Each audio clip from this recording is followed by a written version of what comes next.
తాతగారు మేఘ గురించి ఒక మాట చెప్పండి. అది నా మనవరాలు కాదు, మా అమ్మ. బామ్మ మీరు? ఎప్పుడో పోవలసిందాన్ని, అది డాక్టర్ అవడం వల్ల ఇంకా ఉన్నాను. అంకుల్ యాజ్ ఎ ఫాదర్ గా మీరేం చెప్తారు? అది నా అదృష్టం అమ్మా, అది పుట్టాకే నేను పెరిగాను. ఆంటీ మీరు? అది మా 20 ఏళ్ళ ఎమోషన్ అమ్మా. పిల్లలు అదొక రాక్షసి రౌడీ, అది మా చాక్లెట్స్ అన్ని తినేస్తుంది.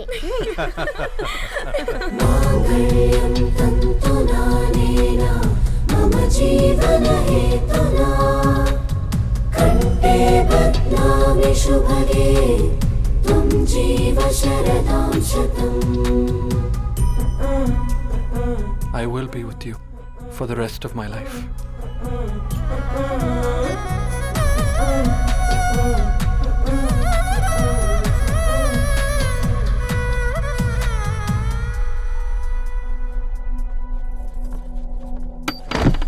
Megha!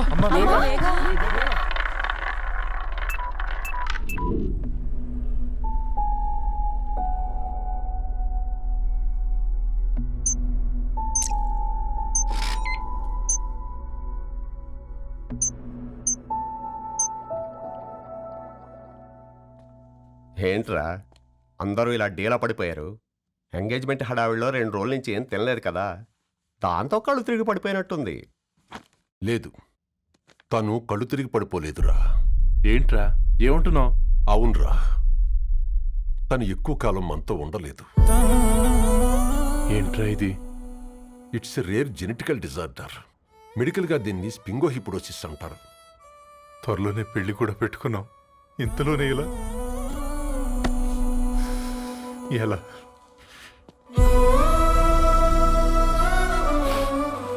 ఎలా చెప్పనురా ఇది?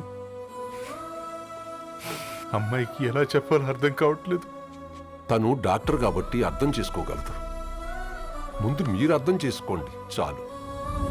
చూడు, నువ్వు చచ్చిపోతావు, ఈ చిత్ర చచ్చిపోతుంది, ఆ శారదుందే అది చచ్చిపోతుంది, పళ్ళికిలిస్తుందే చంటిది ఇది చచ్చిపోతుంది, ఈ చెట్లు చచ్చిపోతాయి, ఆ తీగ చచ్చిపోతుంది, నేను చచ్చిపోతాను.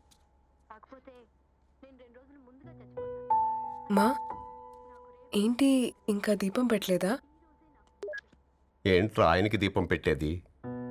ప్రాణం ఉన్న పువ్వులకేమో 3 రోజులు, ప్రాణం లేని రాళ్లకి 1000 ఏళ్ళు ఆయుషిస్తాడు. ఆయనకెందుకు దీపం? అన్నీ కరెక్ట్గా జరుగుంటే ఈరోజు నీ పెళ్లి జరగాల్సింది. దేవుడు ఆల్రెడీ నాకు ఇన్విటేషన్ కార్డ్ రెడీ చేశాడు బాబాయ్. బట్ మనమే ఫూలిష్గా ఈ వెడ్డింగ్ ఇన్విటేషన్ రెడీ చేసుకున్నాం. అయినా చాలా మందితో కంపేర్ చేసుకుంటే నేను చాలా లక్కీ పాప. ఎంతోమంది ఆడపిల్లలు కడుపులోనే చనిపోతున్నారు, కొంతమందిని పుట్టిన తర్వాత చంపేస్తున్నారు, ఇంకొంతమంది ఎందుకు చనిపోతున్నారో కారణం తెలియకుండానే పోతున్నారు. అలా చూస్తే 22 ఇయర్స్ నేను బ్రతికాను. ఒక ఆడపిల్లగా ఇదంతా బోనస్సే కదా పాప. చైల్డ్హుడ్ నుంచి నాకు ప్రతిదీ ద బెస్ట్ ఇచ్చారు. Best school, best college, best clothes, best family. ఇప్పుడు నా చావు కూడా బెస్ట్ ఉండాలంటే మీరందరూ నవ్వుతూ ఉండాలి.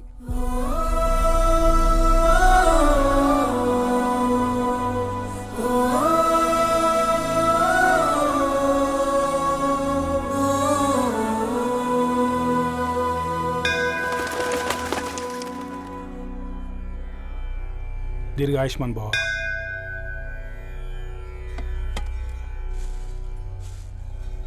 बेटी भगवान से क्या मांगा? వద్దులేండి పూజారి గారు, 365 డేస్ మొక్కేవాళ్ళనే దేవుడు పట్టించుకోవట్లేదు. ఆయన మీద నాకు అంత నమ్మకం లేదులేండి. ఏం కోరుకున్నావే? ఆయన దీవించినట్టే 100 ఏళ్ళు అడిగావా? లేదే, హాఫ్ వేలో తీసుకెళ్తున్నావు కదా. అసలు నన్ను ఎందుకు పుట్టించావు ఒక రీజన్ చెప్పమని అడిగాను. నా బ్రతుక్కి అర్థం చెప్పమని అడిగాను. అవునే, ఓ మనిషి పుట్టాక కనీసం ఒక మొక్కనైనా నాటాలంటారు. మనం పోయాక అది నలుగురికి నీడనిస్తుంది.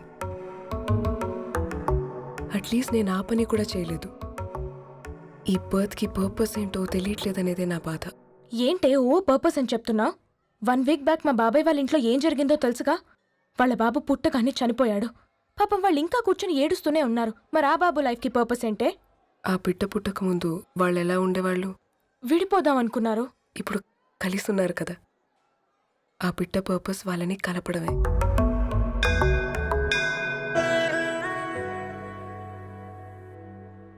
అలాగే నా లైఫ్కి కూడా ఒక పర్పస్ ఉంటుంది.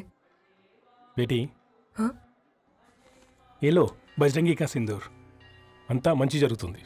ఏం మంచి? आपके नज़र में कीड़ा है. ఆయన అందరినీ చూసే విధానంలోనే తేడా ఉందండి. తన మాటలేం పట్టించుకోకండి. Thank you. खुश रहो.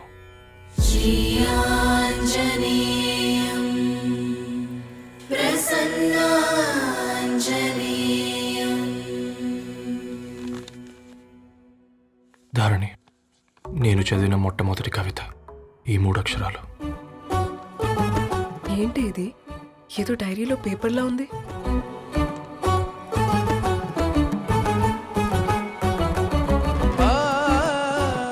एक्सक्यूज मी, मुझे वो पेपर्स दे सकते हैं? తనకంటే ముందు తన అక్షరాల్ని చూశాను. తనకంటే ముందు తన భావాల్ని కలిశాను. మా సైనిక్ పురి చందమావతను. लाइन्स है वो इंटरेस्टिंग గా ఉన్నాయి. అవును, क्या मैं वो डायरी ले सकती हूँ? Thank you. మనం చదవడం కరెక్ట్ అంటావా? ఆయనే పర్మిషన్ ఇచ్చాడు. రా. నా పేరు రవి. పళ్ళులేని కుక్క కరిస్తే సూదులేని ఇంజెక్షన్ వేయించుకునే అంట ఈనటోడు. ఆ ఇంట్లో ఉన్న అన్ని వయసుల ఆడాల దర్శనమైంది కదరా, ఒక్క అమ్మాయి తప్ప. అవునరా, నువ్వు చెప్పింది కరెక్టే. నీకంటే ముందు నా అంతని చూసి వచ్చా. ఈ గ్లాస్ పట్టుకోవాలి. వారిని. ఇప్పుడు చూడండి రా, నాలోని కవి తన మనసుని కకావికలం చేస్తాడు. ముందు అమ్మాయి తనకుండా చూసుకోరే. నేను అడితా, ఇది నీకోసమే, చదువుకో. ఏంది బేది? జనాలు వాట్సాప్ ఫేస్బుక్లతో ఇసిగిపోయి ఉన్నారు మ్యా. గోయింగ్ బ్యాక్ టు రూట్స్ అని చెప్పి నా మనసులోని భావాలన్నీ సూటిగా సుత్తి లేకుండా స్ప్రైట్ తాగినట్టు కవితగా రాసిన అంట. తీసుకో.